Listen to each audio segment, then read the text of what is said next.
All right, everybody. Welcome to episode 5 of Nighttime Fire. My name is Thomas Hampton. My name is Lucas Freeman. My name is Bailey Barnhill. And we've got a lot to cover today. Mm. Today has been something else. I don't really know how to describe it best, but I wanted to start today off with just talking about the sad boy hours. I don't think I could have expected what happened today, if I'm being honest. I took an 0-8 sweep. It was tough.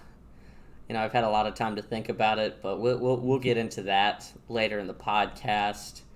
But before we get started, do y'all have any beginning thoughts or anything big on your head that isn't necessarily related to something we're talking about in the podcast? Or do y'all want to head on into the rankings? I just think you're right. The sad boy hours are running rampant throughout this group, but we'll get into further detail later. Yeah. Awesome. Yeah, let's just head to the rankings. Sounds like a plan. So we made a pretty big change overall. So there have been a lot of ups, a lot of downs. Let's see if I can pull up the right one. So I took the biggest L of the day, going 0-8. I was 1 of 2 sweeps on today. Trey also getting swept. But if you can look, David is still just sitting there pretty in first place. That's going to be a tough one to take over. Mm-hmm. You got Bryce and Lucas. How are you feeling about that, being right up there with the other top players in the league?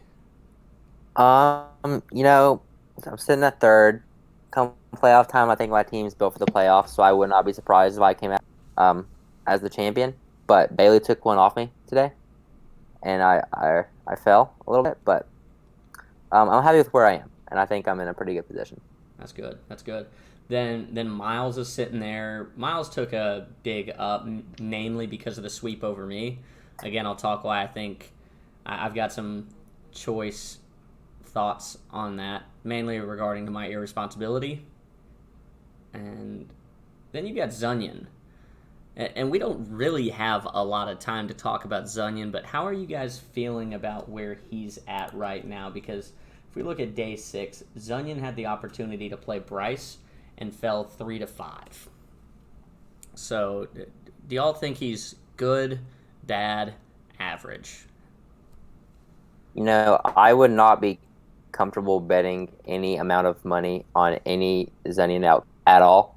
He is the epitome of volatile, and I just don't see where he's going to end up. I would not be surprised if he made the semis, and I would not be surprised if he somehow didn't make the playoffs. So he's just interesting case. Bailey? I think he's going to end the season as an average team. I think now that Trey is out of the picture, it leaves ample space for him to creep into the playoffs, and I think that's what we're going to see. Because if you look at his future games, he, like me, has already played the top 3 teams in the bracket. Right. So he's got an easier schedule to finish out the season, and I think that's going to work in his favor. Yeah, and I would probably be right around there with you, Bailey, and definitely there with you, Lucas, that he's an up and down team, and there's not much you can say about where he's going to land. I will say he's sitting there at number 5, and these next few games, I don't think there's any chance that Zunyon creeps his way into the top 4. Okay, so the win percentage for Myles at number 4 is 56.25. The win percentage for Zunyon is 51.75. So, there's a pretty hardy difference there. Now, also, between him and Quin at number 6 is another 6% differential. So that's a lot of ground to make up. But if he has a couple bad days, he could slip out of 5th place. And if he slips out of fifth place, then he has to dye his hair pink. I think there's the chance. I think the likelihood is definitely less than I thought it was to begin with, but who knows? Any other thoughts on Zunyon before we move on up to, I guess our next spot would be Bailey versus Lucas round 1. Any other thoughts on Zunyon? I think in general you're kind of just correct. So I feel pretty comfortable saying that the top 3 or 4 are pretty locked, and we have our bottom 1 locked in. But any of those other finishes, I would not be surprised if Zunyon finished there. But it'll be interesting to see. Yeah. So Bailey, I want you to start off talking about round 1 of Bailey versus Lucas. Tell me about what happened there. So, I didn't really pay attention to the box scores of those games because we didn't have them, because we actually had to re-sim this series because of an error from our commissioner. Right. But the first series ended 3-5 in Lucas's favor. But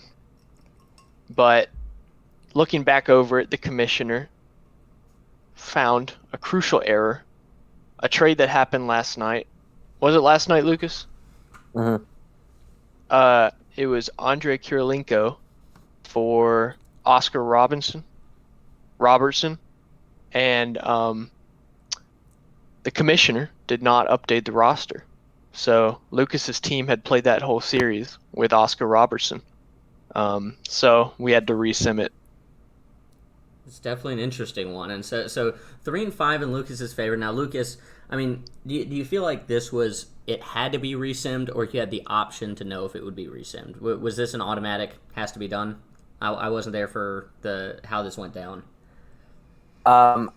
David let me know about the error, and then I rather forcefully demanded it be resimmed. I haven't been impressed by Oscar Robertson's performance this year, which is why I got rid of him, obviously. Right. And I picked AK up in free agency. I played a series with him, and before seeing those box scores, I traded him. And then after looking at those box scores, I saw that he is a pretty solid performer for me in that series. So I immediately wanted him. So here he is. So I thought Andre Kirilenko would only improve my chances of a better outcome. But as we'll soon discuss, I was sorely mistaken. Now, did you think that you had the opportunity to take the series 6-2? I like this matchup right here because it is 2 co-hosts versus each other. Mm-hmm. Well, you see, I just didn't see any way it would hurt me. So I could have seen 5-3. I could have seen a 6-2. I'm not sure if AK would be the difference for a 7-1 or 8-0, but I just didn't think it would hurt me at all. Right. So I'm like, why not resim it? Yeah. So now lead me into the result, because I know that was a little shocking. So after the reset, we ended up with a 4-4 tie, where I won the tiebreaker on differential. But it definitely did not work out in my favor. It was a back and forth series. Did every home team win? I forget. No. So it went home team, home team, home team, home team, home team for your third win. So it's 3-2. Mm-hmm. We're playing. Home team wins again, Bailey versus Lucas, and then the last 2 games y'all went opposites. Bailey won at Lucas to be up 4-3, and then Lucas won at Bailey to be tied 4-4. Now I have to note, and y'all probably see this in front of you. Do you know the score differential on this tie? Yes, which is what makes this tie sting a little more. Just knowing, I feel like looking at the scores for today, we had a 6-2 win. Bryce beat Ben 6-2, and his differential was 38. We had a 5-3 with Bryce and Zunyon. His differential was 4. So knowing this differential, but seeing the record at 4-4 definitely stung a little bit and left a lot to be desired. But I can't complain too much. Now, can you tell me about Game 8? Yeah, and Game 8 is really where that differential comes into play. I can't confirm this, but I'm pretty sure that is the largest differential in any game played. It was. I did go in and check that. Okay, yes. The differential was, as we like to affectionately call around here, a 50 burger. Right, It was a right. 50-point differential, which ended up the series. That's a 50 Big Mac, bro. That's a 50 quarter pounder with cheese. Like that is a big differential, and the differential in the series ended up at 62. But it was 4-4, and Bailey got 4 from me, and it really helped him. And it couldn't have happened to a better guy, you know. Right. Thanks, man. Awesome. And so but let's see. I want Bailey. Could you tell me a little bit about our MVP right here? Because I just know I'm going to talk for a little bit in just a second. I want you guys to really take this strong. Could you tell me about Bryce Wade today and Dwayne Wade? So, not just today, but Dwayne Wade has been performing at an MVP caliber this whole season. He destroyed me in my series with Bryce. If you remember, that was the season. That was the series I got swept in. Right. And it was all D Wade's fault. I mean, dude has been balling. The Bryce's series today, he had 4 40-point games. Were they in a row? Yes. Okay, so 4 40-point games in a row. And I was also told that one game, I don't know if this is right, but one game was 39 points, but it was a triple-double. I think you're right on that. Okay. So that is just, when you take into account that all those games were in one series, that's just incredible. Like, he is my MVP pick as of right now. If the season ended right now, Dwayne Wade would be my MVP. And I think what makes it even more impressive is not only did he score 4 straight 40-point games, his team was down 3-1, and he scored 4 straight 40-point games. The balls on that guy, the cojones. It's incredible. Like, this man is walking around. He's walking around with his nuts hanging out. And what are you going to do about it? How are you going to stop him? It's inevitable. Death, taxes, and Dwayne Wade scoring 40 points. Exactly. And I'm checking real quick. So that was the series where Bryce played Zunyon, right? Yes. Not only did Dwayne give a little 4 for 40 against Zunyon, but he did it again against Ben. Same day. Yeah, two. Did he drop 4 for 40s? Oh my god. He dropped 2 4 for 40 combos. He went to the Wendy's down there on the Strip. Is that even still open? It's closed. It's closed. He went to the Wendy's on Chapman Highway, and he went to the Wendy's on Kingston Pike. That's the one. You fart. He wanted 2 for 4 for 40s, and he got it. No, he's on another level right now, and no one can really touch him. In any game where he's playing, he automatically gives Bryce an amazing chance to win. Yeah, so he is going to be scary to play in the play. I think we can say that the next season Dwayne Wade is going to go very, very high in the draft. Where did he go this season? He went third round, didn't he? Yeah, I think so. I think he went second round because Bryce got in a shot with his third pick. Okay. But still, much lower than his performance is showing. Right. So leading into that, I mean, I have to go ahead and take my L. I mean, I have to talk about it. There's nothing stopping it, and so I took an 0-8 sweep. It was real bad. I gotta say, I was very quiet after that. I didn't expect it. You dropped off the grid there a bit. Just a little bit. It was the last thing I expected. And so I will say, I want to talk about the reason why I got swept. And I took a risk today on a lineup that I thought had a chance. I wanted to see what would happen. And maybe this wasn't the right team to do it against, just because he does have cheat code Chamberlain. But my lineup, and let's make sure I've got this pulled up.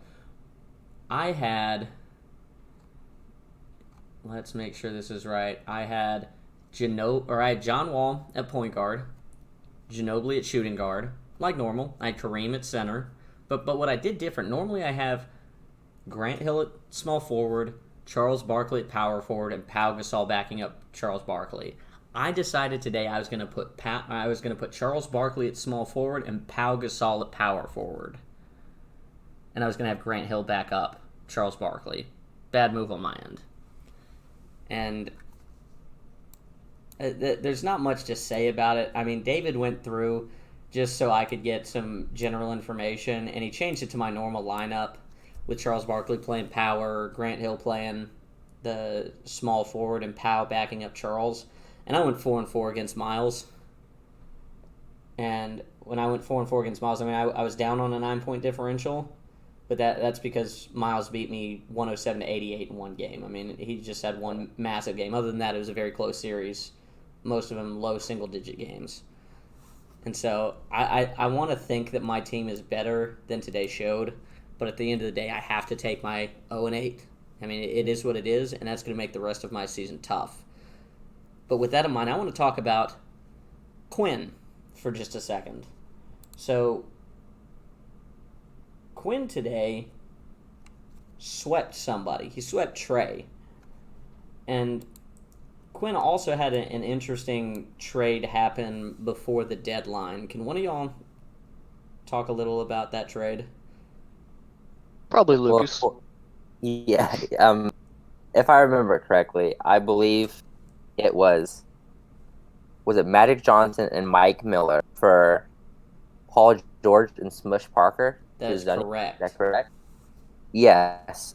So he had that trade, which I think most of us would agree that he probably would. We agree that Probably what? That he probably won that trade. Yeah. I mean, I think we would agree with that. I think we definitely undervalued where Quin was at. Yeah. And wanted Zunyon to get screwed.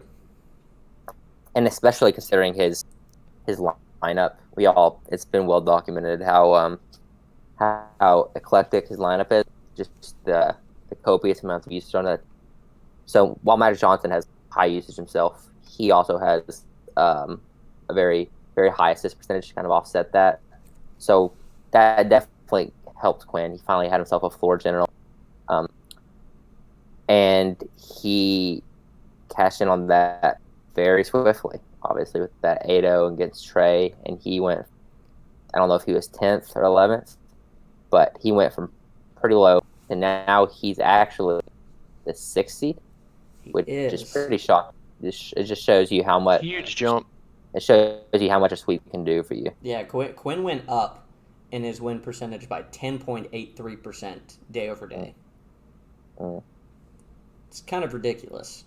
And so, Zunyon, I think, has a good lock for making the playoffs at the 51.79%. It's more or less of a question of whether he's making the top 5 and not losing the bet. But that 6 through 10 spot is where things get a little dicey.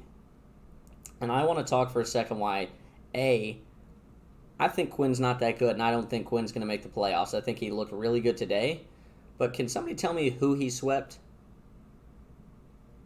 Well, it's no other than First Take co-host Trey. Yeah. I mean, and Trey is sitting there at a 26.79%. I love you to death, Trey. But at the end of the day, you've talked about the fact that you're tanking, and we can see it very plain and clear. And so when you start tanking and Quin gets an 8-0 victory on you, I don't take that 8-0 with a lot of value. And I'd also like to let our dear friend Trey Poach, who we all love, that there's a good chance that we will be changing the draft order next year, and we will not be doing it on a record. So I don't know if you knew that, but it's just the fact that it seems your efforts were misguided. Right. And so I want to take Quin day by day just a little bit. So day 1 is when he played Zunyon, had the worst lineup of all time, and Zunyon took a 7-1. So that was the lie. That's what made Zunyon get all confident, even though we at the time thought Quin's team is better than that. Then he played me and he went 5-3 against me. But that's before I had Pau Gasol. And once I got Pau Gasol, my team started playing 50-50, sometimes a 5-3 win. I mean, I started going up after the free agency for the couple days after that, leading up to my Myles bout today. He played Ben, and he went 3-5 against Ben. He went 1-7 against Lucas. 4-4 against Bailey. And then he goes 8-0 against Trey. So I feel like Quin right now is overvalued, and I think Quin has the opportunity to come up very short, especially given his next 4 games. And his next 4 games are Bryce, Myles, David, and Drew. And I think we'd all agree that Drew is the easiest of those because Bryce, Myles, and David are in the top 4. Yeah. Yeah, no, that's definitely. So, I mean, I think it'd be... I would understand. I'm saying that he goes 3-5 in the first 3 of those, and then ties Drew 4-4. I think that's a generous opportunity for him. Very average opportunity. Could he overperform? Yes, but there's a good chance he could also underperform. Mm-hmm. Just given it. I mean, Lucas, you took him 7-1. Yeah. And so Bryce, Myles, and David had the opportunity to do the same thing. No, yeah, I expect nothing less. He's just not a very good team. Right. We love him, but he's just not a very good. And as you can see, like, you have his statistics. Before this Trey series, he had played 5 series. He had 4 losses, and he had the narrow win against you when you would admit you had a flawed roster at the time, and that Pau Gasol addition really helped. Right. So he had 4 losses and a narrow win against, and then he goes 8-0, which that just tells me it's definitely unsustainable. Right. It's definitely an interesting one, and so I think I have a tough few games ahead of me, and I think I am a crapshoot if I'm going to make the playoffs at this point. I'm going to be completely honest. I mean, this is Nighttime Fire, and we're accurate analysis. I mean, I like to be confident about my team, but I also like to be realistic about my odds of making the playoffs. And so I really need to overperform. I think I have the ability to with my team.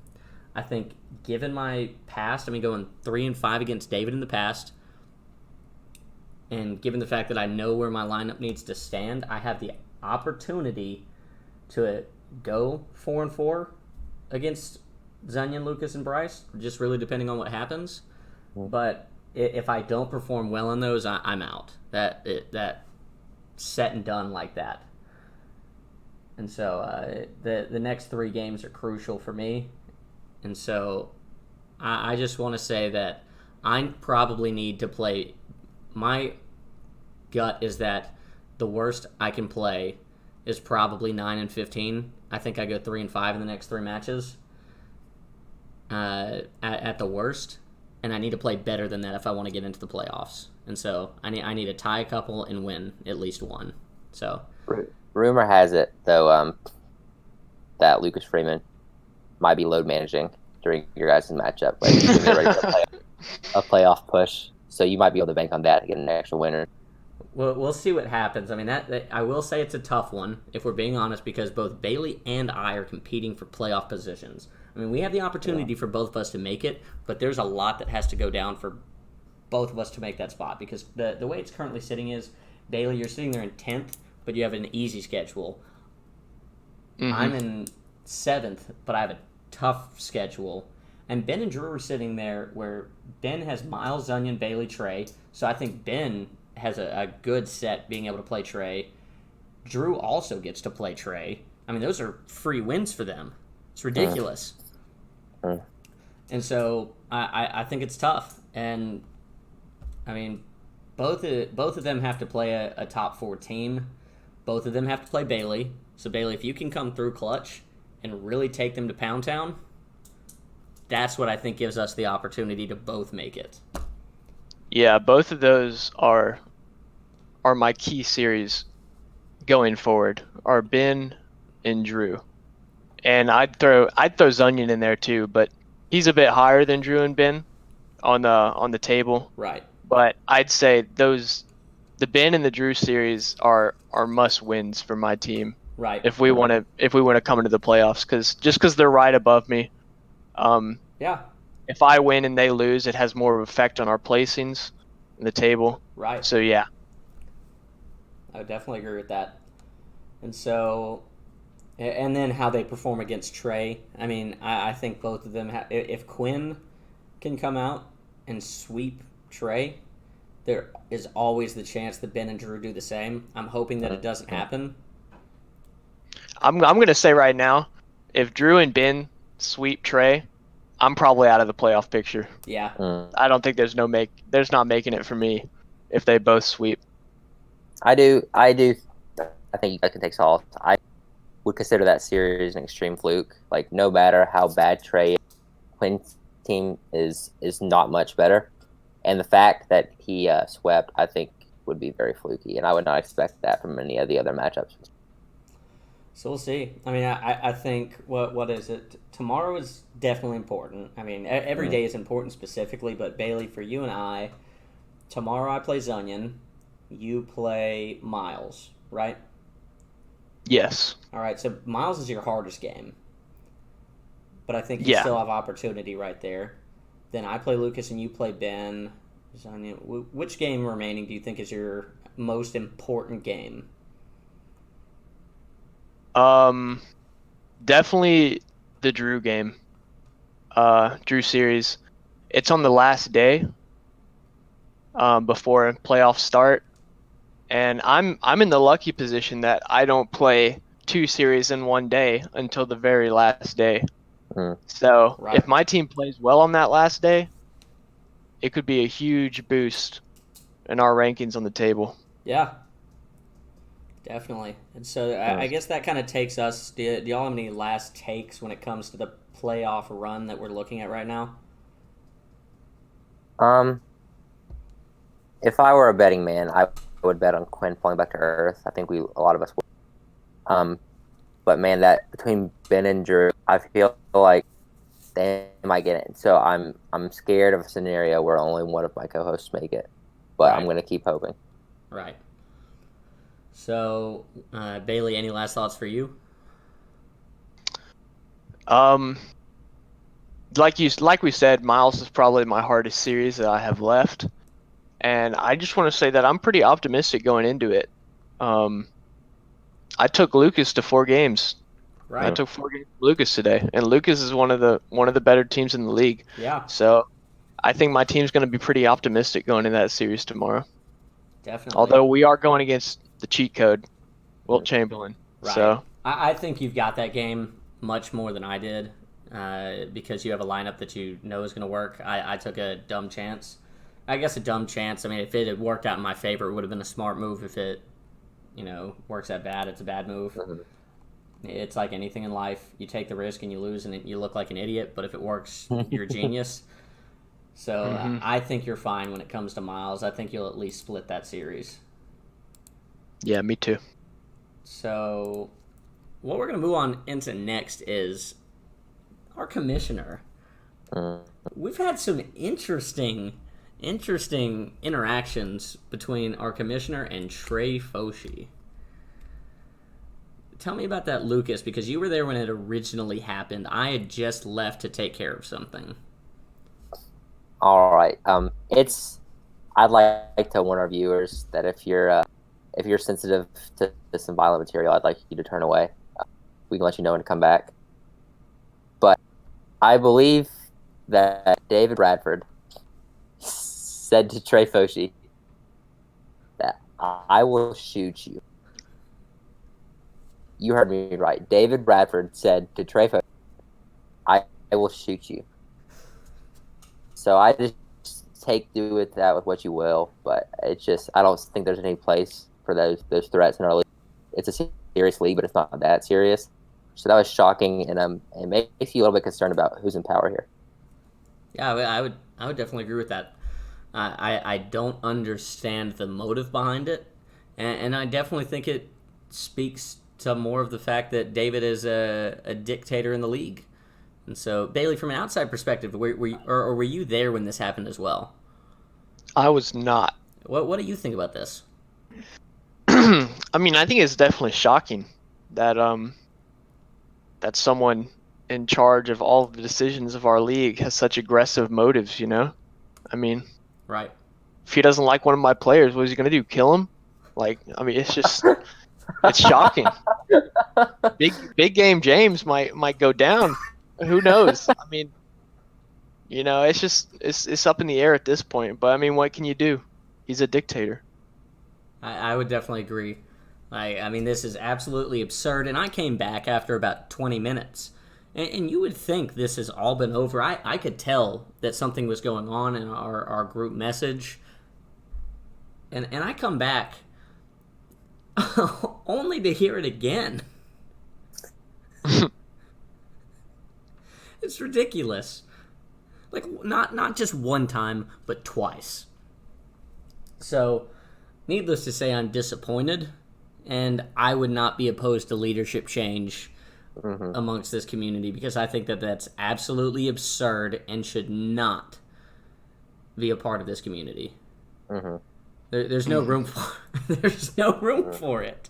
I mean, and to talk about why there's no room for it, I get into our next point. It's so bad. The mental health of this group has gone through the floor, and it's not that it's we are deteriorating as a society, and we don't laugh at that because it's necessarily funny, but it's just like nobody would have expected this. This is an NBA simulation draft league. And we're spending countless hours pouring our souls into this. And believe me, we're only laughing so we don't cry. Yeah. Like, I mean, if you think about it, like, think about the amount of time we put into this. I mean, let me just go ahead and talk about our runtime for the podcast alone. All right, yesterday was 44 minutes. That's 3/4 of an hour. We had a half-hour podcast, a 25-minute. I had a 37-minute podcast, but y'all weren't on that. That was when I was not able to make it, and so we didn't get that one out until the super late night at like 1 a.m. And so we're looking at, over 2 hours, 2.5 hours, probably 2 hours and 45 minutes of content at this point, and that's just this podcast.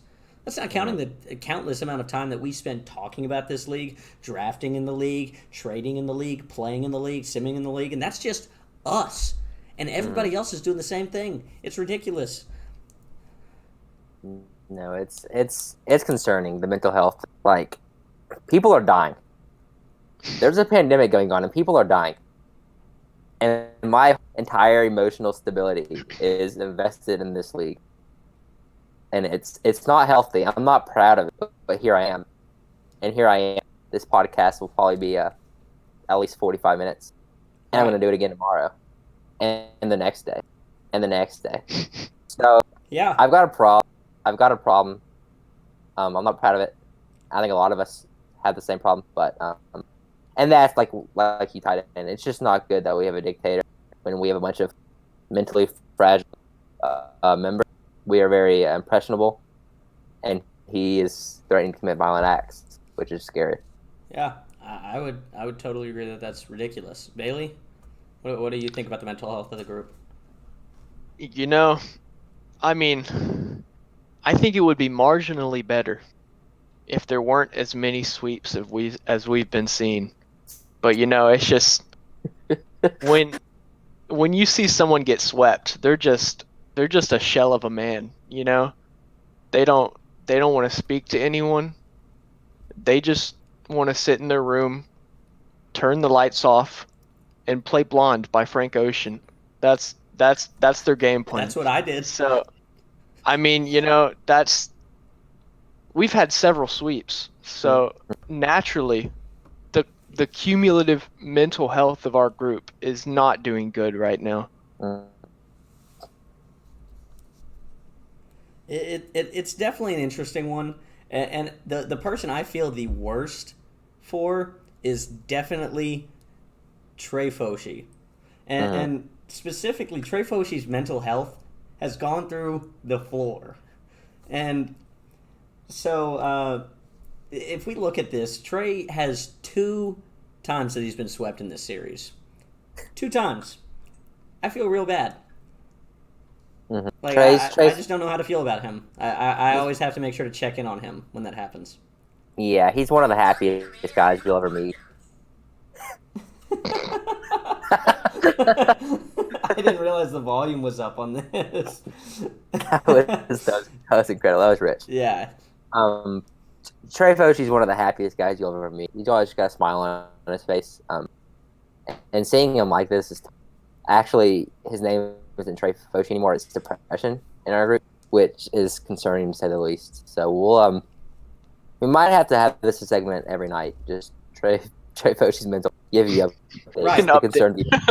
I think it would be good if we brought all the people that have been swept together. Just Whoa, to now. sit and just as bad as that sounds, I think it's a good opportunity to foster community and make sure that people know that they're there for each other. And I think it's similar to an employee resource group. I'm not sure if you guys are familiar with ERGs within corporations, but basically it's an opportunity for people in similar economic situations, demographics, whether it be race, religion, sexual orientation, this, that, the other.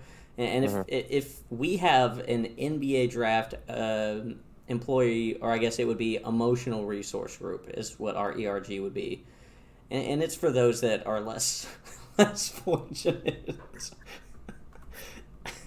in getting swept. And in ERGs within corporations, it's not just the people that like fall into that specific demographic. It's people that also want to be there to support those. And so I think we create the group that is there to support those that have been swept and make sure that they feel loved and cared for. And I think that can include everyone in this league except for David, because I think he would just prey on these people, Right. and that just would not be safe.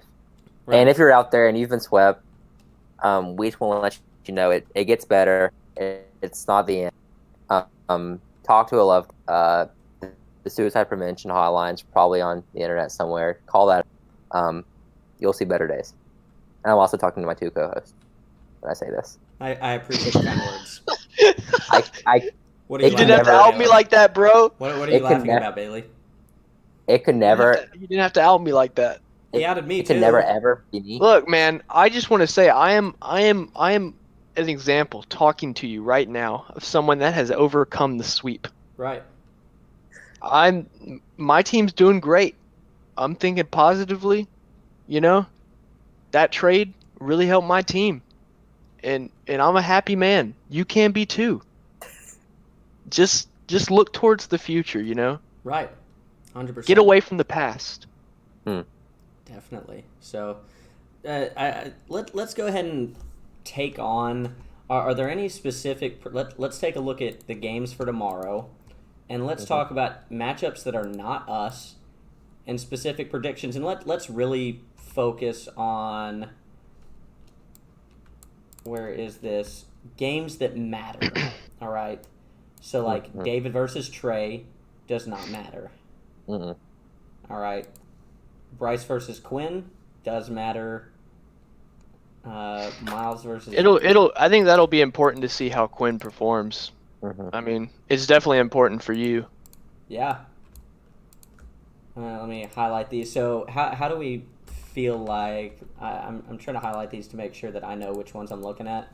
So all three of us play different teams. We don't play each other or anything. And then there's two games that actually matter tomorrow. Bryce versus Quin. How do we feel that plays out?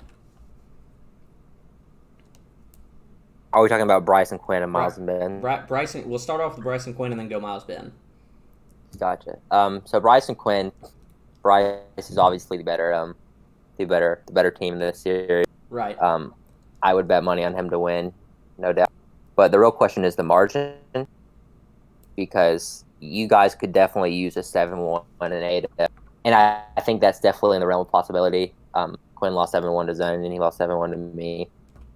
So I'm going to guess 7-1 Bryce, which seems like it's very possible, and it would also be beneficial to you guys. Yeah. Bailey? I'm going to say 6-2, just in Bryce's favor, just because I don't want to overlook the fact that Quin has an extra player. Right. I don't think it's going to give him that much of an advantage, but I think it's definitely going to make him avoid at least a sweep. I don't Mhm. think Quin will get swept. Yeah. So 6-2 for you, and I'm taking the conservative bet of 5-3. I would hope for a better result from Bryce, but I want to take the conservative bet and be excited if Bryce overperforms in this matchup. Now Myles and Ben, because this one does matter. This is one of those outliers that Ben and Drew that we're not really thinking about a lot. Lucas. Now this is really interesting. I think this is a very, very even matchup, even though Myles is in the positive win-loss wise. I think this is pretty even. Ben has been fairly consistent throughout the season. I don't think I feel like he's had a lot of 3-5, 4-4, 5-3s. Myles been a little more up and down. I actually would go 4-4 on this one. I'm going to give Myles the differential, but I would say 4-4. 4-4. Awesome, Bailey. This might be wishful thinking, but I'm gonna go 5-3 Myles, just because it would be. I want Myles to beat Ben, just because that would really help me in my playoff push. Mm. And always you have to take into account cheat code Chamberlain. Right. So yeah, I'm gonna go 5-3 Myles. Yeah, and then I was also going to say 5-3. I think it's how it's going to plan out just because of cheat code. So the next thing we're going to do is we're going to do our classic best player wild card, and then your game tomorrow. We will start with Bailey. Who's your best player? Who's your wild card? And how are you going to perform against? You have Myles tomorrow. Yeah. Tell me. Myles plays a doubleheader. I'm David. David's obviously the best player, and when you take into account that he hasn't even played Trey yet, his record's just gonna get even crazier. He's just shown time after time again that he's the superior team in this league. Wild card, I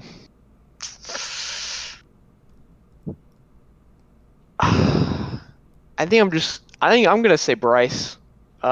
Specifically, probably a wild card for the playoffs. I think, because I think he's definitely a lock for the playoffs, and I think he'll probably do very well in the playoffs, just because the way he built his team. In my series tomorrow, I am going to say 5-3 in my favor. All right. Lucas. Yeah. So best player. Last podcast I gave that distinction to me. But I'm able to react to the results and see right now I have not been the best team this season. So I'm gonna give it to Dave. I had a rather disappointing series, and David's kept up the consistency and the winning pace. So David's my best player. Wild card, I've got to stick with what I said in the beginning of the podcast and go Zunyon. I'm pretty sure his middle name is Wild Card. Everything he does is a wild card. He breathes wild card. So I think that one was easy for me. Yeah. And for my matchup tomorrow against Drew, now this is where I'd really like to get a sizable win just to help out my coach. But I'm not completely convinced that'll happen.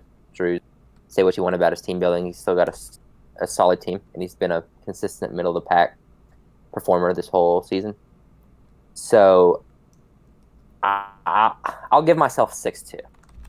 I would like a little more for your guys' sake, but I'm going to say 6. All right. And then I guess I'll finish us off on this segment. I would have to agree. I think David's the best team in the league. Yeah, just time and time again. I mean, he's got a 75% win-loss ratio. He is 12.5% above Bryce there in second place. It's ridiculous. It's hard to say that anybody else is necessarily the best team in the league. I think anything can happen when it comes to playoffs. A simulation is a simulation. I mean, somebody can play David and just come out on top out of nowhere. And so who knows what that looks like on playoffs, but regular season, definitely David. I will say my wild card. This is gonna sound interesting. I'm gonna give the dual wild card to you and Bryce, And the only reason I say that is because I think whichever one of you guys finishes second in the league makes it to the finals. Because you're going to be on the opposite end of the playoff bracket from David. Mm-hmm. And so that's my reasoning, because if you're in third place and you win your first matchup, you're going to be playing David in the second round, unless something crazy happens. And so, Lucas, I definitely think you need to take advantage of these next few games to make sure that you take that number 2 spot over Bryce. And so if I had to give it to one, I would give it to you as the wild card, just because I think it'd be interesting to see you as my co-host make it into that sweet second place spot. Mm-hmm. And I think that's where the tiebreaker might help me, having the head-to-head against Bryce. Did y'all land 4-4, or did you beat him? I beat him 5-3. 5-3? All right. So that leaves you in a good spot. It leaves you, instead of a 3-game differential between y'all, because 3 extra wins would put you above him right now. Mm-hmm. It can be 2 wins over the next 3 series for you. And then my game tomorrow, I play Zunyon. This is a high-tension matchup. My guess, and I hope I exceed this guess, but I'm going to guess 4-4, because given tension in the past, I've always managed to tie somebody. I mean, I went back and resimmed the Trey, but given the original tension, I think it has to land in a tie. I want better than that because I need it for my playoff contention, but we'll see what happens. But 4-4 is my prediction. So are there any other burning topics on your hearts that you want to talk about before we head on out?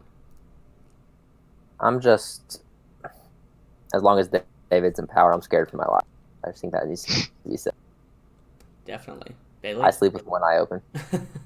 Yeah, I mean, we talked kind of bad about the dictator tonight, and I think there might be some consequences. So, I mean, this could very well be the big brother of NBA if this is the last episode of the Nighttime Fire podcast, It's been a pleasure. you know what happened. You know who did it. Gentlemen, it's been a pleasure. Yeah, I appreciate you all coming along. I feel like it's been a really consistent group. And so I'm excited for future podcasts because we have a very interesting next few days upon us. So I appreciate you for tuning in. We're coming in on 47 and a half minutes. You all have a great night, and I wish everybody luck tomorrow. Thank you so much.